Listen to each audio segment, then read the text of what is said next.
جس عنوان کو زیر بحث لانا چاہتا ہوں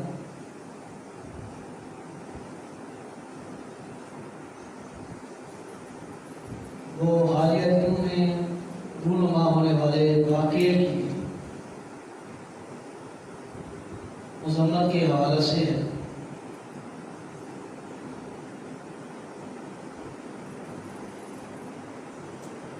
جس بات کو آپ بخوبی جانتے ہیں اور اس بات سے واقف ہیں،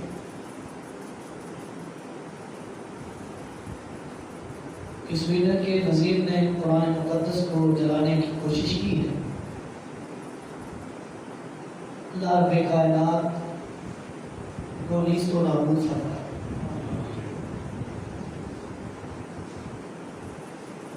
عظمت قرآن کے حوالہ سے اور عظمت جامع قرآن کے حوالہ سے یہ دونوں مناسبتیں اکٹھی ہو گئی ہیں،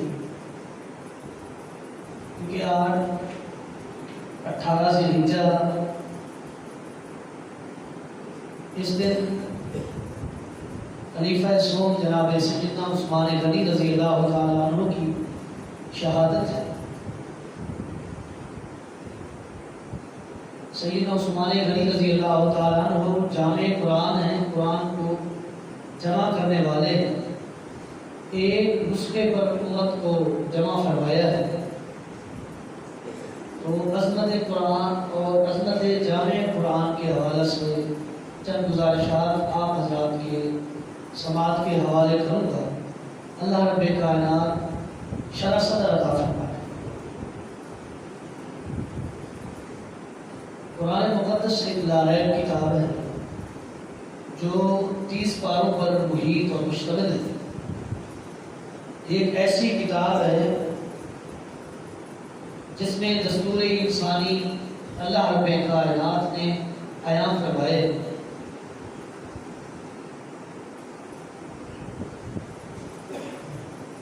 یہ ایک مذہب نہیں ہے بلکہ ایک کمپلیٹ کوڈ آف لائف ہے، مکمل ضابطہ حیات ہے۔ آپ نے اٹھنا ہے تو اٹھنا کیسے ہے، بیٹھنا ہے تو بیٹھنا کیسے، کھانا تناول کیسے کرنا ہے، یہ جمیع معاملات اور جمیع افعال کو محیط کیے ہوئے اس کتاب کو اللہ رب کائنات نے محمد رسول اللہ صلی اللہ علیہ وسلم کے قلب اطہر پر نازل فرمایا ہے۔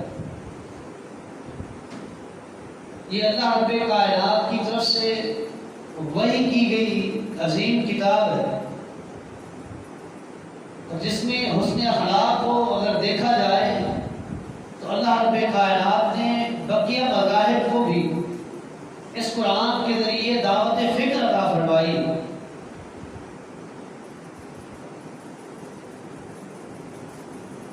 اللہ رب کائنات فرماتے ہیں قل یا اہل الکتاب تعالوا الی کلمۃ سواء بیننا وبینکم، اے اہل کتاب، اے عیسائیوں، اے یہودیوں،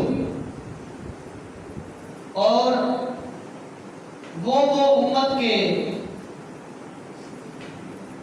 لوگوں اس چیز پر جمع ہو جاؤ جو ہر ایک شریعت میں مشترک ہے،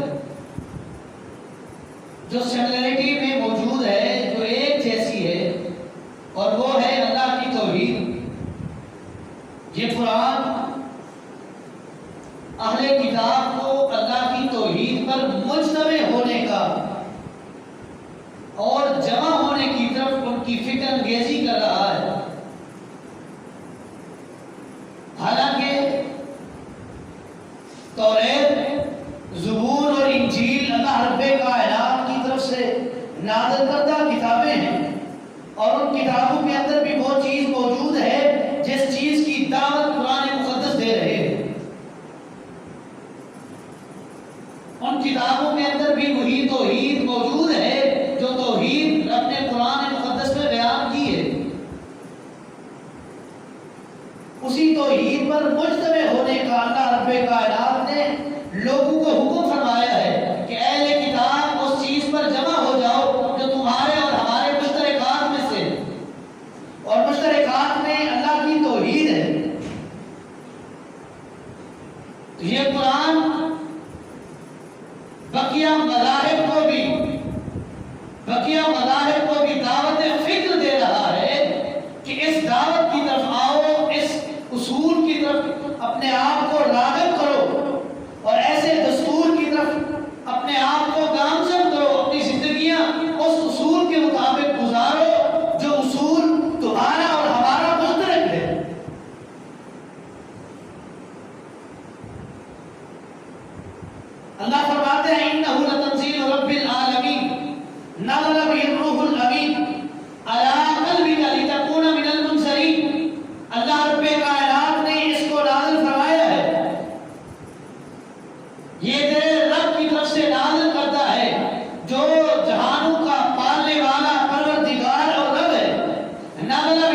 اور یہ ایسی کتاب ہے، اللہ رب کائنات فرماتے ہیں اِنَّا نَحْنُ نَزَّلْنَا الذِّكْرَ وَإِنَّا لَهُ لَحَافِظُونَ، ایسی کتاب، اس کو نازل بھی ہم نے کیا ہے، اس کی حفاظت بھی ہم کریں گے۔ ایسے مرد مجاہد پیدا کر دیں گے جو اس کتاب کی حفاظت کریں گے، اس کتاب کی حفاظت پر مرنے کا گوارا کریں گے، اس کتاب پر حرف نہیں آنے دیں گے۔ اللہ فرماتے ہیں اِنَّا نَحْنُ نَزَّلْنَا الذِّكْرَ وَإِنَّا لَهُ لَحَافِظُونَ، اس کتاب کو نازل ہم نے کیا، اس کی حفاظت کا ذمہ بھی ہمارا ہے۔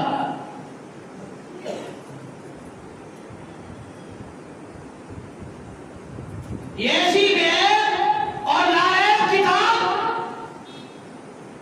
ایسی بے عیب اور ناعیب کتاب کہ جو ایک یونیورسل لا ہے امت مسلمہ کے لیے، زندگی کا ایک ایک پہلو میں نے اور آپ نے گزارنا ہے، سلیکٹ کرنا ہے، اس کتاب کے مطابق گزارنا ہے۔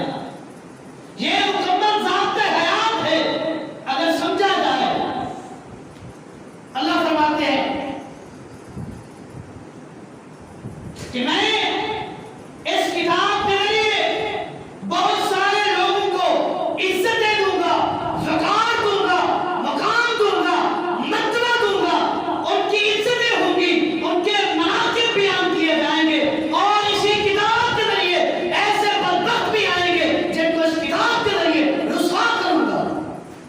کیا مانا؟ جس نے اس کتاب کو پڑھا، سمجھا، عمل کیا، رب کائنات کی طرف سے عزتیں ملے گی، وقار ملے گا، اور جس نے اس کتاب کو جھٹلانے کی کوشش کی، رب ذلیل و خوار کر کے رکھ دے گا۔ پھر عزتیں محفوظ نہیں رہے گی، پھر غیرتیں محفوظ نہیں رہے گی۔ عزت محفوظ کرانی ہے، غیرت بچانا ہے، اپنی غیرت کی حفاظت کرنی ہے، رب کے قرآن کی طرف آنا پڑے گا۔ کیوں؟ یہ کتاب صاحب ہدایت ہے، لوگوں کو ہدایت دینے والی ہے، اس کو پڑھیں گے رب ہدایت دے گا۔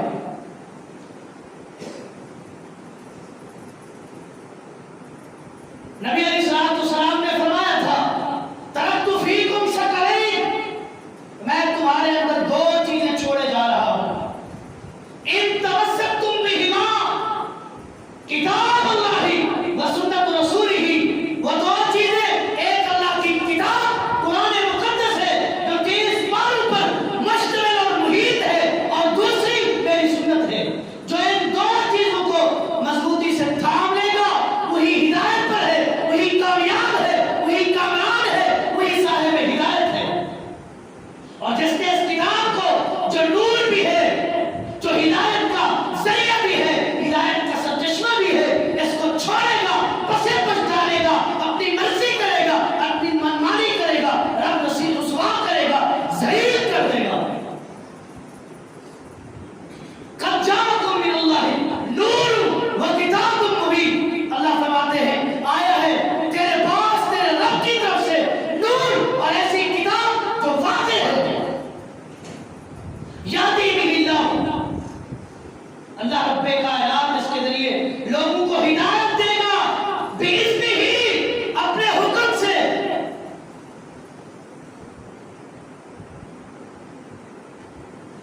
اس کتاب کا جو مطالعہ کرے گا، جو پڑھے گا، جو اس کی برکرداری کرے گا، جو اصول اور ضوابط اللہ رب کائنات نے اس کتاب میں بیان کیے ہیں، جو شخص اس پر کارگر ہو گیا، کامل ہو گیا، وہی کامیاب بھی ہے، وہی کامران بھی ہے۔ کیوں؟ یہ کتاب نور بھی ہے اور ہدایت کا راستہ بھی ہے۔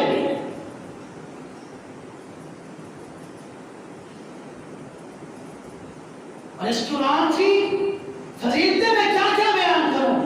اللہ فرماتے ہیں اقرأ القرآن فإنه يأتي يوم القيامة شفيعا لأصحابه، جو شخص اس قرآن مقدس کی تلاوت کرتا ہے، تلاوت معمول بنا لیتا ہے، اللہ رب کائنات کی طرف سے اعلان ہے، اے میرے پیغمبر آپ کہہ دیجئے جو اس کتاب کی تلاوت کرے گا، یہ کتاب کل قیامت کے دن اس کے لیے سفارشی بنے گی۔ اے اللہ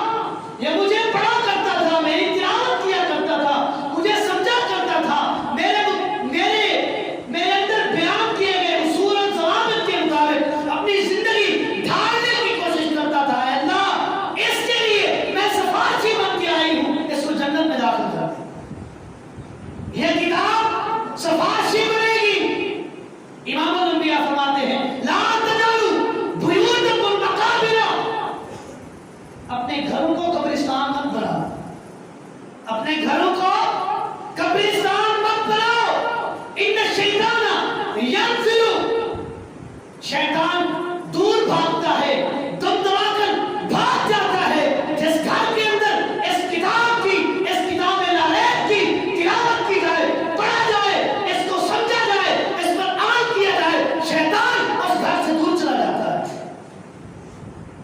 آج جب اس شیطان کی ذریت قرآن کے خلاف حمزہ سرائی پر اتر آئی ہے، ہمارا مطالبہ ہے، ہمارا مطالبہ ہے حاضر وقت حکومت کے ساتھ کہ ان کے خلاف ایکشن لیا جائے اور ان کو ایسی، ان کے خلاف ایسا ایکشن لیا جائے کہ دوبارہ یہ جسارت نہ کر سکیں کہ اس مقدس کتاب کی توہین کر سکیں۔ ان کے ساتھ سوشل بائیکاٹ کریں اور جن کے دلوں کے اندر اس مقدس کتاب کی عزت نہیں ہے، ہمارا ان کے ساتھ کوئی لین دین نہیں ہے۔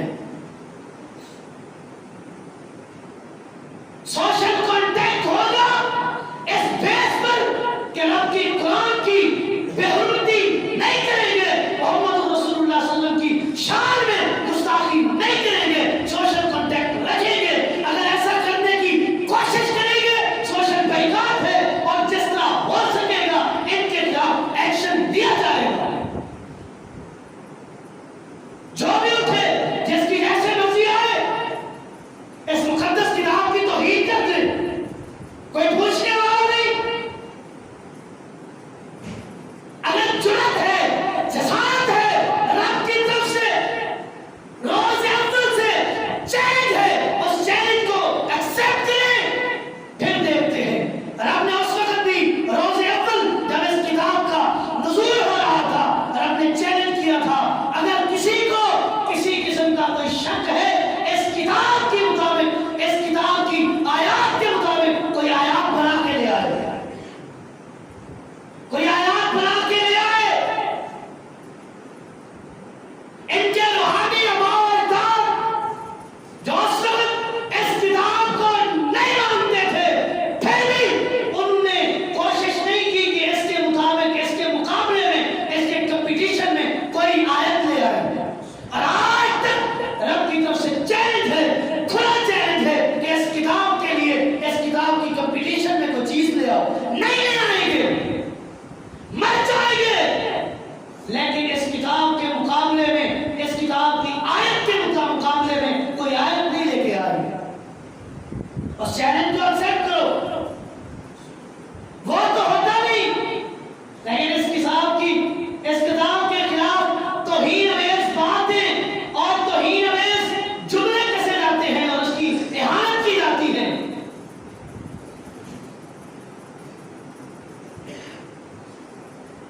یہ وہ کتاب ہے، اللہ رب کائنات فرماتے ہیں کہ اس کتاب کو میں نے راہ ہدایت بنایا ہے، اور جس نے ہدایت لینی ہے اس کتاب کو فالو کرے، رب کائنات کی طرف سے ہدایت ملے گی، اور جس کو ہدایت نہیں چاہیے اپنی مرضی جس چیز کو فالو کرے، رب کی طرف سے ہدایت اور جنت نہیں ملے گی۔ جنت کا وعدہ بھی اس کتاب پر عمل پیرا ہونے پر ہے۔ اگر اس کتاب کو فالو کیا جائے گا جنت ملے گی، اگر ہم فالو کر دیں گے جنت نہیں ملے گی۔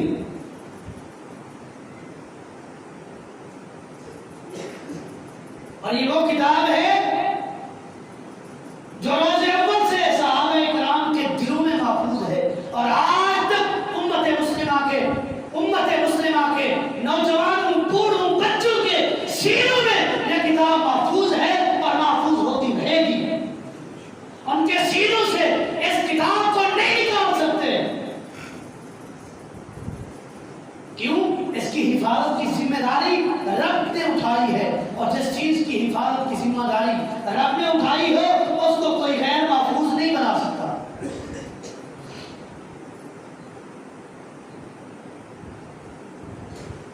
اپنے عنوان کے دوسرے پہلو کی طرف آنا چاہتا ہوں۔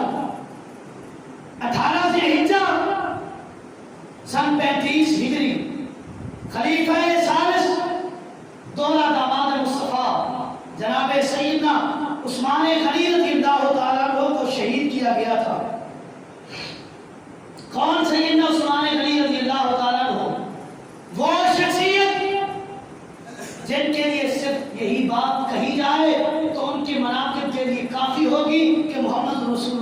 کے صحابی ہیں، اور یہ صحابیت کا درجہ کسی کی اپنی ذاتی کوشش اور کاوش سے نہیں ملتا. ذالک فضل اللہ یؤتیہ من یشاء، یہ درجہ رب کا فضل ہے، رب جسے چاہتا ہے عطا کر دیتا ہے.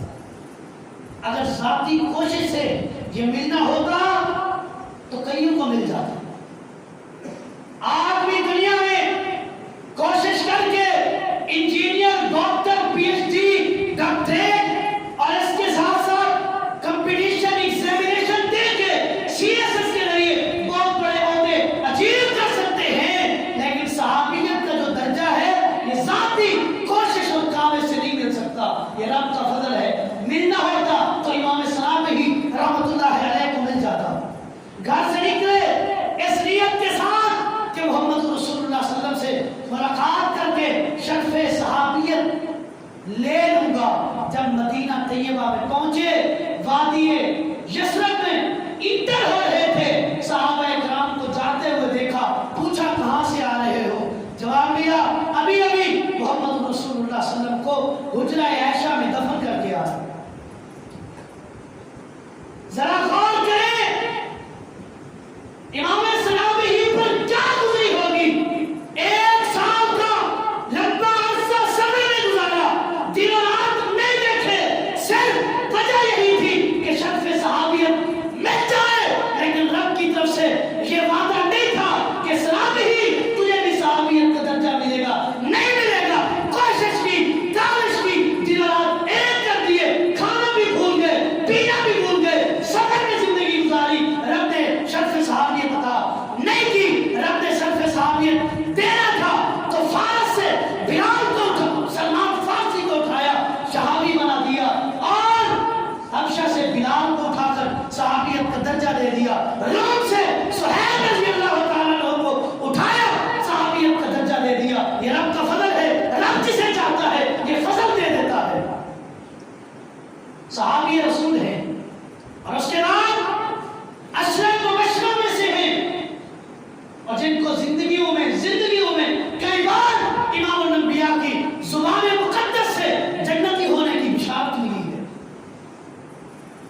اور سیدنا عثمان رضی اللہ تعالیٰ عنہ، نبی علیہ الصلوۃ والسلام کی ایک بیٹی ان کے عقد نکاح میں آئی، ان کی وفات کے بعد دوسری بیٹی امام الانبیاء نے عقد نکاح میں دی. جب وہ فوت ہوئی، امام الانبیاء نے سیدنا عثمان رضی اللہ تعالیٰ عنہ کو غمزدہ اور غمگین دیکھا، کہنے لگے لو کان عندی 40 بنتن، اے عثمان اگر محمد رسول اللہ صلی اللہ علیہ وسلم کی 40 بیٹیاں ہوتی اور وہ آپ کے نکاح میں دیتا جاتا، فوت ہوتی جاتی، دیتا جاتا، جب تک یہ 40 کمپلیٹ نہ ہوتی. سیدنا عثمان رضی اللہ تعالیٰ عنہ کا تھوڑا مقام ہے. وہ سیدنا عثمان رضی اللہ تعالیٰ عنہ، غزوہ تبوک کا موقع ہے، امام الانبیاء جناب محمد رسول اللہ صلی اللہ علیہ وسلم نے چندے کا اعلان کیا. کئی سو اونٹ اور گھوڑے، سونا، درہم اور دینار لے کر امام الانبیاء کی بارگاہ میں آئے، جمع کرایا. جب یہ سب چیزیں دیکھی، امام الانبیاء نے سیدنا عثمان غنی کو مخاطب کر کے فرمایا معذرت عثمان ما عمل بعد اليوم، اے عثمان آج کے بعد نیکیاں کرنا چھوڑ دے، رب تجھے پھر بھی جنت دے گا، تجھے کوئی چیز نقصان اور خسارہ نہیں دے سکتی. غزوہ تبوک کا موقع ہے، یہی غزوہ تبوک کا موقع ہے.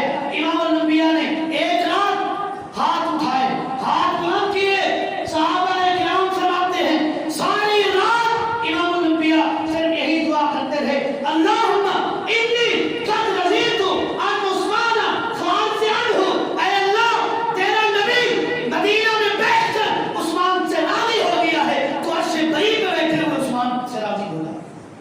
وہ سیدنا عثمان رضی اللہ تعالیٰ عنہ جن کو مظلومانہ شہید کیا گیا، جن پر 40 دن دانا پانی بند کیا گیا، وہ پانی بند کیا. جب مدینہ میں ہجرت نبوی کے بعد صحابہ کرام آئے، پانی کی قلت تھی، تنگی تھی، میٹھے پانی کا کنواں یہودی شخص کا تھا، وہ مسلمانوں کو پانی نہیں لینے دیتا تھا. امام الانبیاء نے اعلان کیا من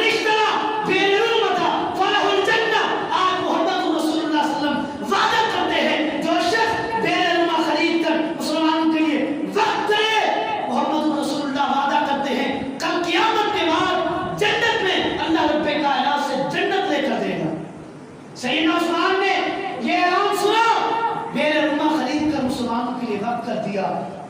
آج وہی عثمان رضی اللہ تعالیٰ عنہ ہیں، ان پر دانا پانی بن گئے اور ان کی روحانی نسل آج بھی 18 ذی الحجہ عید غدیر کو، عید غدیر کا لبادہ اوڑھ کر سیدنا عثمان رضی اللہ تعالیٰ عنہ پر تبرک کرتے ہیں، دان و تشریح کا نشانہ بناتے ہیں. شرم آنی چاہیے، دور کرنا چاہیے مسلمانوں کے اس امت کے محسن کے خلاف حرزہ سرائی کی جاتی ہے، زبان درازی کی جاتی ہے.